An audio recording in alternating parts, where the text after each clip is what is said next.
Hey, it's Anna Marie from ERA King Real Estate in Birmingham, Alabama. So I've actually blogged about this before a couple years ago, but this scam has not gone away, and it is apparently on a vengeance right now, rearing its ugly head. So what people are able to do is they're able to go to other websites and pull the listing information, the bedrooms, the baths, and the pictures of properties and post them on websites like Craigslist, and there's some other ones out there, and advertise them for rent. People who are looking for homes to rent go to these websites, they contact these people, and via email, nothing's done in person or on the telephone. And they show up and they will have paid a deposit expecting to get keys when they show up to the property, and obviously the property is not for rent, it's for sale, and they have nowhere to go, and they're calling the agent who has it listed, wanting to know why they're not getting access to the property. And the agent has to deliver the bad news that they have been the victim of a scam. Craigslist is not very helpful as far as agents and sellers are concerned about getting the information removed. I mean, they will remove it once they've been notified and you can prove that that it's not the correct information. But some of these other websites are not as friendly to work with as far as getting some of that information is removed. So I know that the Birmingham MLS has been working on some things to keep the data from being able to be pulled like that and put on other websites.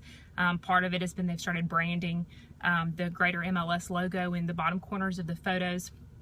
I know our office is working on putting some watermarking on photos for other websites that we advertise to, so that if somebody sees a property on one of these websites, you can tell it's for sale and that it's not for rent. But it's just, I mean, it's just a good rule of thumb to not send any money to anybody via email when you haven't met them, and when you don't know if they're a legit company or not. Same thing with wiring instructions to your cousins, brothers, uncles, first nephews, sister who lives in Nigeria, who now you have won $1 gazillion.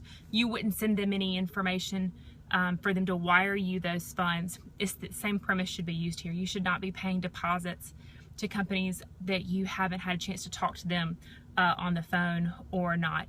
And if you're looking for a property for rent and you want to make sure that you're not going to be taken advantage of, Google the address that they've showed you. If it's 123 Main Street that they put up for rent on this rental website, Google the address. If the property is for sale and not for rent, it will show up, in a Google search, all the different places that it's being advertised for sale. And it's just kind of an easy way to double check to make sure that you're not going to be a victim of another scam. Like I said, this is not a new thing. It's been going on for a little while, but we have had a rash of calls here in our office about it. And I just thought it was important so that nobody else is taken advantage of. I mean, just this week, we probably talked to several families who've lost close to $10,000 in deposits for properties that they're not going to be able to actually move into. So questions or comments, you can always email me at anna-marie@era-king.com, or you can leave a message below.